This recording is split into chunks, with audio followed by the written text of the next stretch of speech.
aujourd'hui, on va terminer notre série sur Romains. J'espère que vous avez passé de bons moments dans ce livre, cette épître que Paul a écrit aux Romains. On a étudié, on a regardé un peu les chapitres 5, 6, 7. Et aujourd'hui, alléluia, enfin, c'est chapitre 8. Voilà. Non, mais la semaine dernière, Alan a fait un super travail en nous enseignant une partie du chapitre 7, en montrant comment la loi, la norme de justice de Dieu, était finalement impuissante à nous sauver. Voilà, et comment notre incapacité à répondre parfaitement aux exigences de justice de Dieu ne fait que souligner notre besoin d'un sauveur. Jésus-Christ qui a mené une vie parfaite et sans péché pour satisfaire à ses exigences à notre place. Voilà, Romains 8, c'est le point fort, le point culminant de l'argumentation de Paul, où il répond à chaque question, chaque crainte soulevée dans Romains 7. Vous vous rappelez? Paul, il lui a regardé dans le miroir, en fait. Il se rend compte qu'en lui-même, il n'y a rien de bon. En lui-même, il essaye de faire ce qui est bon et finir par faire ce qu'il déteste, il dit. Il reconnaît que la loi, il y a une loi en fait à l'œuvre en lui, sa nature pécheresse, qui tente de se conformer à la loi parfaite ou à la norme de Dieu, mais en fait, il n'arrive pas. C'est impossible, dit Paul. Qui me délivrera de ce corps de mort, dit-il.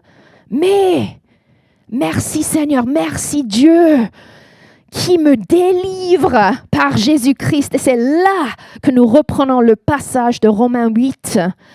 Romains 8, il n'y a donc maintenant aucune condamnation pour ceux qui sont en Jésus-Christ, qui ne vivent pas conformément à leur nature propre, mais conformément à l'Esprit.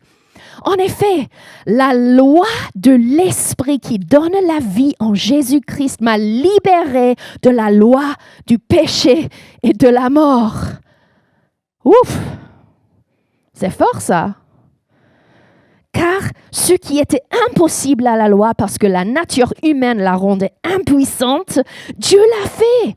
Il a condamné le péché dans la nature humaine en envoyant à cause du péché son propre Fils dans une nature semblable à celle de l'homme pécheur.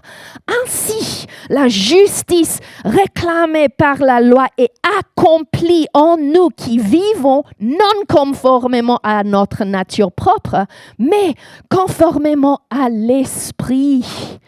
Ouh! C'est vraiment fort ce passage et on va regarder le reste du passage de Romains 8 dans un instant. Mais je veux qu'on s'arrête un instant pour bien saisir ce que Paul nous a annoncé ici. La loi de l'Esprit qui donne la vie en Jésus-Christ m'a libéré de la loi du péché et de la mort. Pour la plupart d'entre nous ici, nous avons déjà donné peut-être nos vies à Jésus. Nous sommes déjà en Christ, c'est-à-dire mon esprit a été rendu vivant. Je suis né de nouveau. Peut-être que tu es ici et que tu n'as pas encore pris cette décision. Et peut-être que ce matin, ça t'aidera à comprendre un peu plus clairement ce que cela signifie. Mais peu importe où on est dans cette pièce-là, je vois l'importance de juste nous s'arrêter un moment pour réfléchir.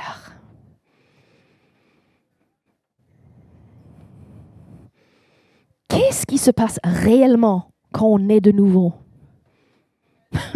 Qu'est-ce qui se passe? Par l'Esprit de Dieu Et qu'est-ce que ça va signifier pour nous au quotidien, alors qu'on apprend à vivre dans l'esprit et non pas, comme le dit Paul, dans la chair. Je prie vraiment ce matin que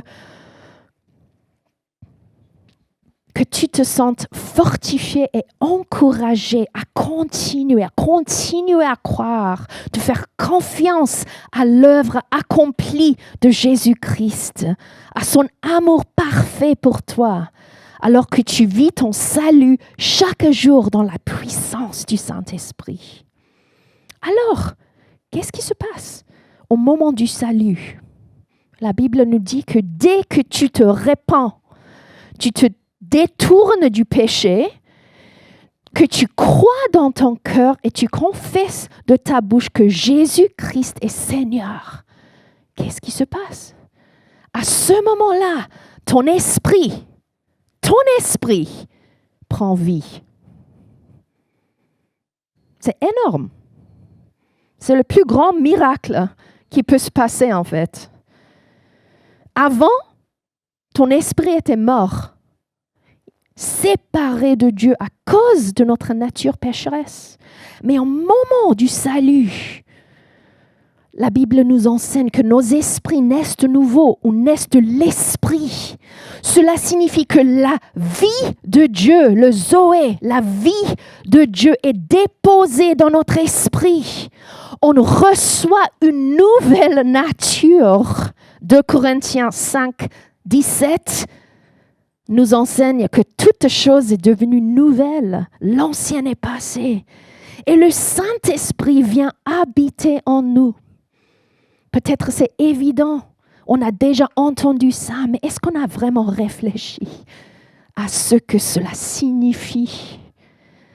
Notre esprit n'est pas simplement amélioré ou mis à jour, il est complètement régénéré ou recréé. Voilà. Avec ça en tête, cette idée, waouh, j'ai reçu la vie de Dieu, l'esprit de vie en moi.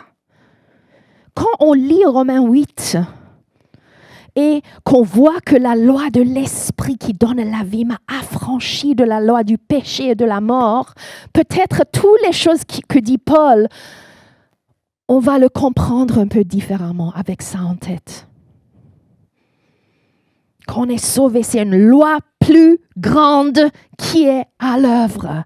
La loi de l'esprit de vie qui mène à la vie dans toute sa plénitude. Et là, c'est notre point de départ, un nouveau point de départ. C'est là que réside notre force. Car lors du salut, non seulement Dieu nous a pardonné nos péchés, on est justifié, déclaré non coupable, sans condamnation, mais il nous a donné le pouvoir sur le péché et la mort pour vivre cette vérité chaque jour de notre vie. Ça change tout. Quand on sait on est justifié devant le Seigneur et Dieu nous a donné cet esprit de vie qui nous donne le pouvoir de ne pas soumettre au péché, ça change tout. Mais il est aussi important de comprendre que lors du salut, même si notre esprit est rendu vivant, c'est-à-dire saint et juste devant Dieu grâce à ce que Jésus a fait, notre âme et nos corps ne changent pas instantanément. C'est pour ça qu'il faut venir à la journée de la liberté. Mais en fait, c'est là que beaucoup de gens se trompent. Parce qu'on ne comprend pas le fait qu'on est un esprit, on a une âme. C'est quoi notre âme? C'est notre intelligence, notre volonté, nos émotions. Et on a un corps, évidemment. Mais ça, ce n'est pas automatiquement transformé. On porte toujours en nous d'anciens schémas, croyances, blessures. On a toute une vie d'expérience dans le domaine de notre âme qui doivent rencontrer la vérité de ce que Dieu a accompli dans notre esprit. Donc, si on reprend le langage de Paul dans Romains 8, on dit on a de justifier à glorifier, c'est une nouvelle vie en Christ. Hein? Là, on est justifié par ce que Jésus a fait. On sera glorifié un jour avec lui. Il y a un processus entre les deux qui s'appelle la sanctification. Oui, ou être transformé à l'image de Jésus. C'est le processus de notre salut qui s'accomplit dans le domaine de notre âme et de notre corps. Parce qu'on esprit est parfait déjà. Donc, comment notre âme s'aligne-t-elle avec notre esprit? Paul enseigne un peu plus loin dans Romains 12 que nous devons être transformés par le renouvellement de notre intelligence. On doit entraîner notre esprit, à nos pensées en fait, à penser selon la vérité de la parole de Dieu. On doit remplacer les mensonges par la vérité. Et on doit aussi soumettre notre volonté en choisissant l'obéissance, même quand on n'a pas envie. C'est un processus où je soumets ma volonté à celle de Dieu, comme Jésus lui-même l'a prié, que ta volonté soit faite, pas la mienne. C'est un processus de soumettre notre volonté à la volonté de Dieu. Ça fait partie de la sanctification. Et bien sûr, nos émotions ont besoin de guérison. Et à mesure que la vérité de Dieu est en nous, nos cœurs sont transformés et les sentiments ou les émotions finissent par suivre. Et enfin, mon corps s'aligne sur mon esprit et mon âme. Et à mesure que la vérité commence à nous transformer, que nous commençons à recevoir la guérison dont nous avons besoin, que nous permettons d'être radicalement aimés par Dieu et transformés par son esprit, notre corps devient l'instrument de ce qui se passe en nous. Paul dit dans Romains 12, « Offrez vos corps comme un sacrifice vivant, saint et agréable à Dieu. C'est là votre culte raisonnable. » Raisonnable, ce n'est pas quelque chose d'impossible. C'est raisonnable. Pourquoi? Parce qu'on a une nouvelle nature. On a reçu une nouvelle nature. Ce n'est pas par ma propre force. Mais Jésus nous a donné sa nature, c'est raisonnable. Amen.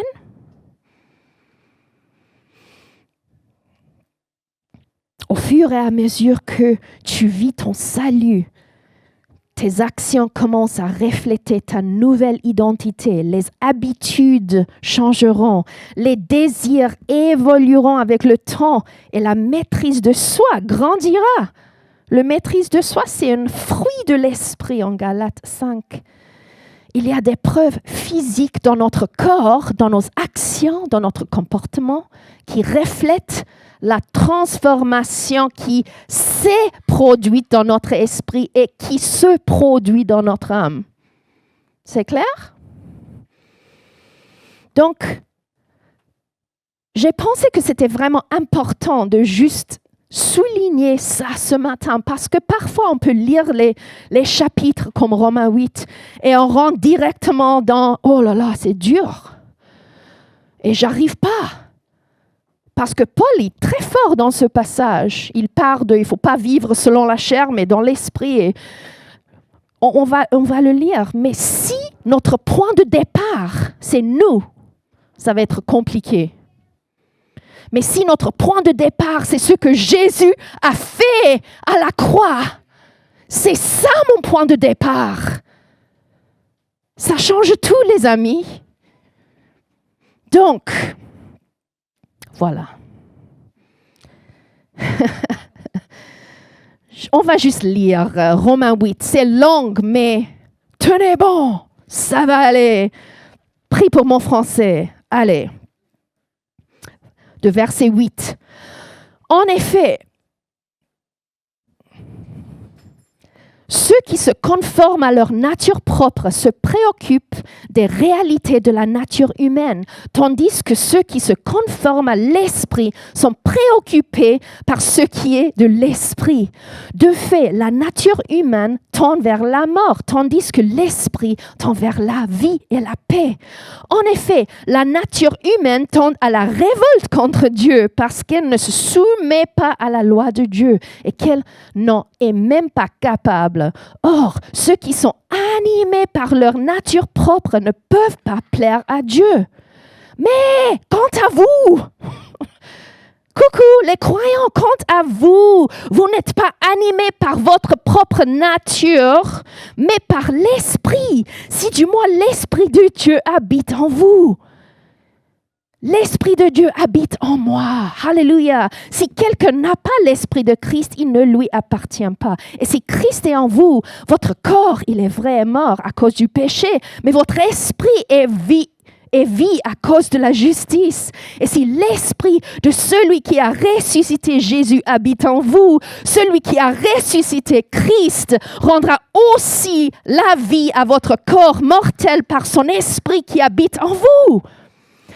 Ainsi donc, frères et sœurs, nous avons une dette, mais pas envers notre nature propre pour nous conformer à ses exigences. Si vous vivez en vous conformant à votre nature propre, vous allez mourir. Mais si par l'Esprit, vous faites mourir les manières d'agir du corps, vous vivez. En effet, tous ceux qui sont conduits par l'Esprit de Dieu sont fils de Dieu. Et vous n'avez pas reçu un esprit d'esclavage pour être encore dans la crainte, mais vous avez reçu un esprit d'adoption pour lequel on crie en Abba, Père. L'Esprit lui-même rend témoignage à notre esprit que nous sommes enfants de Dieu. Or, si nous sommes enfants, nous sommes aussi héritiers de Dieu et co-héritiers de Christ, si toutefois nous souffrons avec lui, afin de prendre aussi part à sa gloire. Ouf, c'est long. On va sauter à verset 31. Que dirons-nous donc de plus? Si Dieu est pour nous, qui sera contre nous? Lui qui n'a pas épargné son propre Fils, mais l'a donné pour nous tous, comment ne nous accorderait-il pas aussi tout avec lui? Qui accusera ceux que Dieu a choisis? C'est Dieu qui les déclare justes. Qui les condamnera? Jésus-Christ est mort, bien plus il est ressuscité. Il est là à la droite de Dieu, il intercède pour nous. Qui nous séparera de l'amour de Christ? Serait-ce la détresse, l'angoisse, la persécution, la faim, le dénuement, le danger ou l'épée? Verset 37. Au contraire, dans tout cela, nous sommes plus que vainqueurs grâce à celui qui nous a aimés. En effet, j'ai l'assurance que ni la mort, ni la vie, ni les anges, ni les dominations, ni les présents, ni l'avenir, ni les puissances, ni la hauteur, ni la profondeur, ni aucune autre créature ne pourra nous séparer de l'amour de Dieu manifesté en Jésus-Christ, notre Seigneur. Ouh! Non, mais parfois, il faut laisser la parole de Dieu parler. La parole prêche elle-même. Je peux m'asseoir. Ça va? Non, mais quelle puissance dans ce passage! Et je t'encourage à aller le lire encore et à demander le Saint-Esprit d'insuffler sa vie dans ta compréhension parce que ça va changer ta vie. Ça va changer ta vie. Ouhou. On voit ici que Paul oppose deux façons de vivre. La vie selon la chair, centrée sur nous-mêmes et nos propres envies et désirs, sous l'emprise du péché. C'est-à-dire, le péché a l'autorité sur moi. Et, à ce côté, la vie selon l'esprit. Vivre en étant vivifié en Christ et en laissant le Saint-Esprit accomplir son œuvre de transformation dans notre âme et notre corps. Et c'est ça qu'on va parler, parce que c'est ça, cette loi de la vie selon l'esprit. Cette loi de la vie selon l'esprit. Ça porte, numéro 1, je suis libéré de la condamnation, déjà. Libéré de la condamnation. On a déjà discuté ça. Mais c'est bien de nous rappeler régulièrement, j'ai besoin d'être rappelé régulièrement qu'il n'y a aucune condamnation pour ceux qui sont en Jésus-Christ. Il faut qu'on comprenne la différence entre la conviction venant de l'esprit qui mène à la repentance et à la vie. C'est quoi la repentance déjà? C'est de détourner du péché et se tourner vers Dieu. Lâcher prise pour s'attacher à Dieu. Dieu, la source de la vie.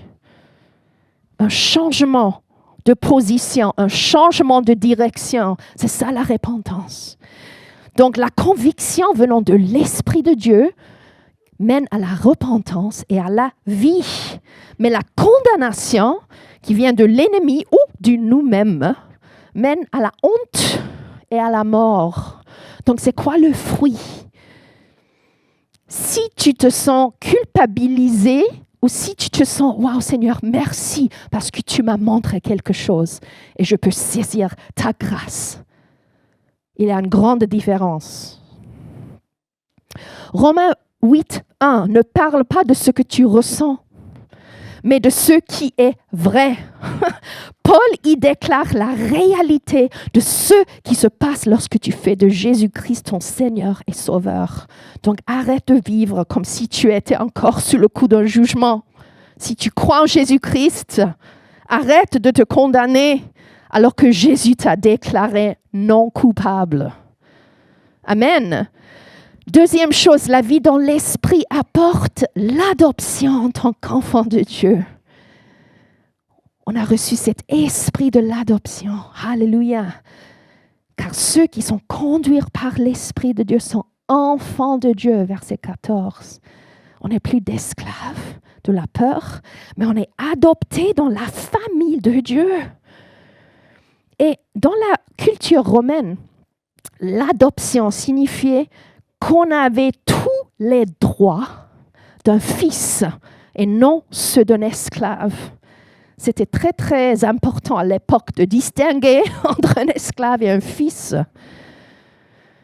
Et voilà, on avait une nouvelle identité, une nouvelle dignité, une place où on avait sa place pour toujours. Cette nouvelle loi de la vie dans l'esprit signifie qu'on peut crier « Abba, Papa, je t'appartiens ». Le Saint-Esprit témoigne à mon esprit que je suis enfant de Dieu. C'est ça, l'esprit de vie en nous. Je suis désiré, je suis aimé, je suis accepté. Mon identité ne réside pas dans mon passé, mes échecs ou l'opinion, les avis des autres. Et je peux m'adresser à Dieu en tant que papa et pas seulement en tant que juge. Prends un instant pour y réfléchir. Il est père, pas juste juge. J'ai accès au cœur de mon Père et à sa maison. Je suis pleinement pourvu. J'ai tous les droits d'un fils ou d'une fille pour courir vers lui quand je le souhaite, pour lui parler, pour être avec lui. Abba, Papa, j'ai besoin de toi. Qui a besoin d'entendre ça? Il t'attend, il est là, on a accès. Il attend que tu cours vers lui quand tu veux. Il veut t'aimer, il veut te protéger, il veut subvenir à tes besoins, il veut te rappeler qu'il t'a choisi avant que tu ne le choisisses. Et si tu n'as pas encore choisi, fais ce choix ce matin. Ce n'est pas grave parce qu'il t'a choisi. Son regard est sur toi. il t'aime, il te voit, il attend de t'accueillir dans sa maison. Amen. C'est ça, le témoignage de l'esprit de vie, cette loi de l'esprit de vie qui mène à la vie. Ça nous rappelle qu'on lui appartient. Il y a une intimité. Il n'y a pas de séparation là. J'ai vraiment l'impression ce matin que Dieu veut restaurer notre joie. On a chanté ça ce matin et ça a résonné dans mon esprit. Dieu veut restaurer notre joie. Je ne sais pas pour vous, mais j'ai l'impression que l'ennemi a essayé pas mal de fois de voler ma joie dans ces dernières semaines au moins. Et c'était toujours un choix, mais Dieu, je veux rester là dans ta paix, dans ta joie. Mais je pense que j'ai l'impression que ce matin, le Saint-Esprit il est en train de faire quelque chose maintenant pour restaurer cette joie. Restaurer ta joie. Ah. Là où je me souviens en fait de ma position en tant que fille royale dans sa maison, il restaure ma joie. Troisième chose, la vie dans l'esprit apporte l'espoir dans la souffrance et l'assurance d'une gloire future. La vie dans l'esprit n'élimine pas la souffrance, mais elle transforme notre compréhension de cette souffrance et notre regard sur celle-ci. En 2 Corinthiens 4, 16, voilà pourquoi nous ne perdons pas courage.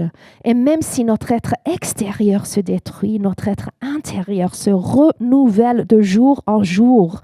En effet, nos légères difficultés du moment présent produisent pour nous, au-delà de toute mesure, un poids éternel de gloire. Ainsi, nous regardons non pas à ce qui est visible, mais à ce qui est invisible, car les réalités visibles sont passagères et les invisibles sont éternelles.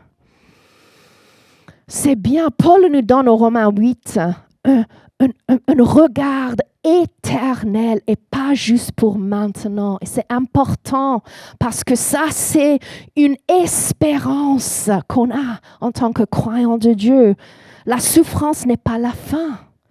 Même si Jésus a dit, tu vas avoir des souffrances, tu vas avoir des difficultés dans cette vie, mais c'est quoi la promesse de Dieu? Je serai avec toi.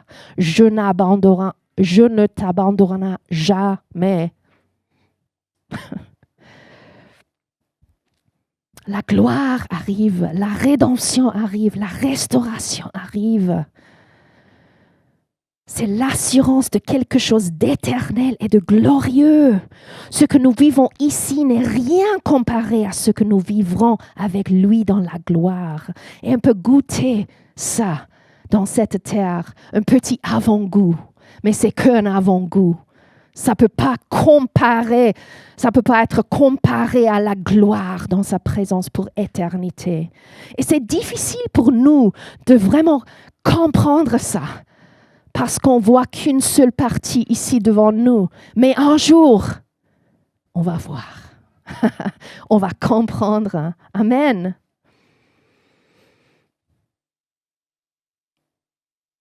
Je veux juste dire quelque chose. Je sais qu'il y a des personnes qui ont vraiment vécu des choses difficiles, compliquées, douloureuses. Les pertes immenses. Je ne suis pas en train de parler de la souffrance d'une manière légère, mais c'est juste pour te dire qu'il y a une gloire qui nous attend aussi. Mais le Saint-Esprit est ici avec nous maintenant, notre consolateur dans ce monde de brisement, de douleur. Il veut que tu le saches. Le Saint-Esprit nous aide dans nos faiblesses ici. Même quand tu ne sais pas quoi prier ou que tu te sens dépassé, l'Esprit intercède pour toi. Alléluia. Numéro 4, la vie dans l'esprit apporte l'assurance que rien ne peut nous séparer de l'amour de Dieu. Amen. C'est le point fort de ce passage. Si Dieu est pour nous, qui sera contre nous? Dieu a donné son Fils. Il ne t'abandonnera pas maintenant. Rien ne peut nous séparer de cet amour en Jésus-Christ. Je veux dire, Paul, il liste des choses qui pourraient peut-être nous séparer, les difficultés, la persécution, la mort, la vie, les puissances les ténèbres. Il liste des choses. Est-ce que ça peut nous séparer? Mais enfin, non. Rien n'est plus puissant que l'amour de Dieu démontré par ce que Jésus-Christ a fait pour nous sur la croix. En toutes choses, nous sommes plus que vainqueurs. Nous vivons désormais à partir de cette vérité dans notre esprit, où nous sommes rendus vivants, où nous sommes victorieux et où nous avons la puissance de l'Esprit de Dieu pour mener une vie digne de l'appel que nous avons reçu en Jésus-Christ. Et c'est là où on veut arriver, les amis. Pas seulement vivre en essayant de se libérer du péché, mais pour vivre pour la gloire de Dieu, d'une manière digne de prix que Jésus a payé. On a chanté ce matin. Plus grandes choses sont à venir pour cette ville de Marseille. Il y a plus grandes choses. Plus grandes choses. C'est ça, quand on vit dans l'esprit, on a cette attente. On ne vit pas juste pour nous-mêmes et notre monde, mais plus grandes choses. C'est quoi les œuvres bonnes que Dieu nous a préparées déjà pour faire, pour découvrir notre appel en Christ, pour vivre ça ensemble en tant que famille spirituelle, amener beaucoup de fils et de filles dans le royaume de Dieu. Comment être des ambassadeurs du royaume de Dieu, plein de vie. Je ne veux pas être si préoccupé, je ne veux pas pécher, que je rate les plus grandes choses. Hello? Si je suis toujours focalisée sur « Oh là là, Seigneur, combien c'est dur !» Levez les yeux. Regarde ce que Jésus a fait. Peut-être ça, c'est un point de départ. Mieux de me regarder tout le temps. Parce qu'en moi, je suis incapable, en fait. Je vais juste me regarder tout le temps et voilà, quoi dire, pas grande chose. Je vis ma vie, j'essaie de faire des bonnes choses, mais il y a quelque chose qui... C'est pas trop satisfaisant.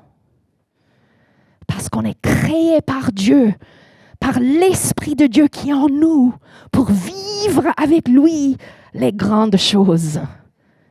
Les grandes choses.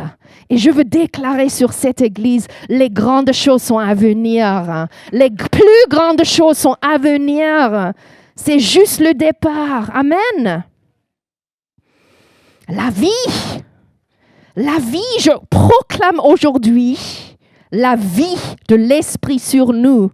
La loi de l'Esprit de vie est plus forte que la loi du péché et de la mort. La vie.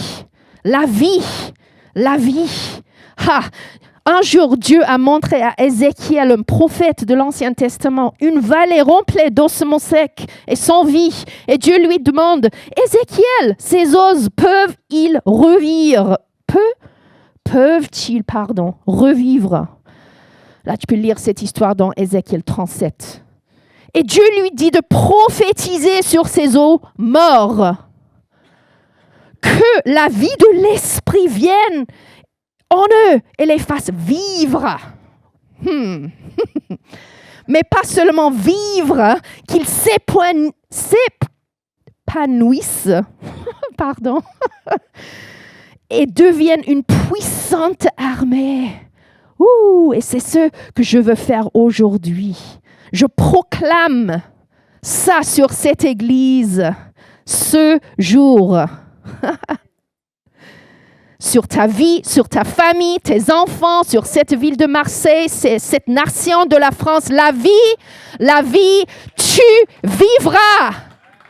L'Esprit de Dieu va venir et entrer en vous et tu vivras au nom de Jésus. Amen. Tu vivras et tu ne mourras pas. Tu découvriras ta vocation, ton appel donné par Dieu et tu vivras dans la puissance du Saint-Esprit. Tu vivras. Amen.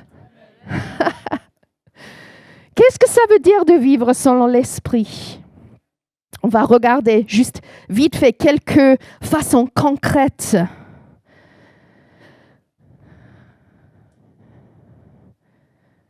Quelques conseils pratiques pour marcher selon l'Esprit et pas selon la chair. On peut commencer par une prière de matin, une déclaration de foi. Donc, quelle est la première chose que tu fais le matin? Avant de te mettre sur la défensive et disant « Je ne suis pas du matin, je prie, je lis ma Bible le soir », c'est bien, c'est formidable, mais écoute-moi juste un petit instant.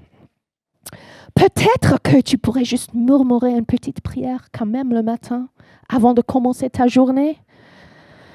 Bonjour Saint-Esprit. Hello. Guide-moi aujourd'hui, s'il te plaît Seigneur. C'est toi qui gères, pas moi. C'est toi le chef, pas moi. Aide-moi, guide-moi, rappelle-moi de ce qui est vrai. Au nom de Jésus. Amen. Si tu préfères passer le temps avec le Seigneur le soir, pas de problème, mais je trouve quand même, c'est important de commencer notre vie, notre journée, pardon, notre vie, oui, notre jour là, juste dans la présence du Saint-Esprit. Parce que ça, c'est une action que je me soumets en fait à toi, Saint-Esprit. Et je veux que tu me guides.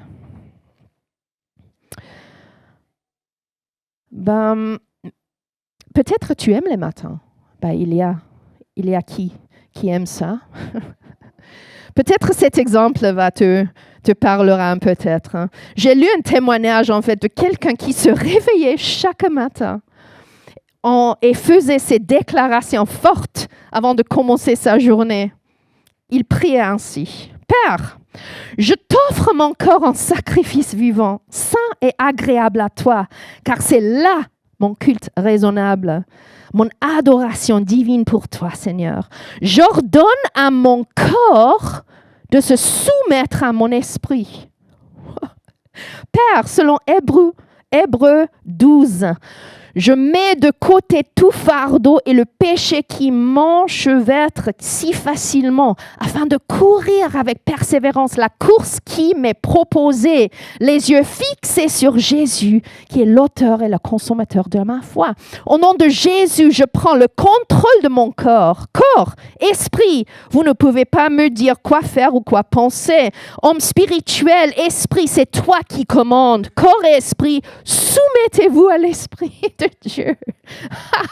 C'est une déclaration forte, mais peut-être tu peux faire une déclaration, tu peux prendre une écriture, tu peux être créatif avec les déclarations de foi dans la parole de Dieu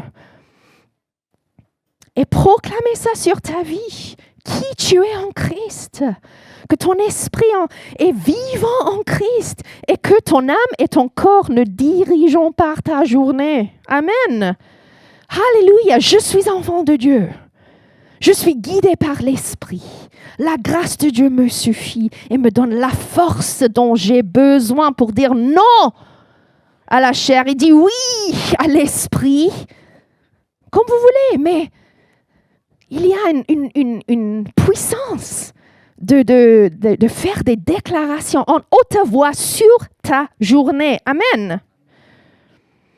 Deuxième chose, nourris ton esprit. La Bible dit « sème pour l'esprit » en Galates 6.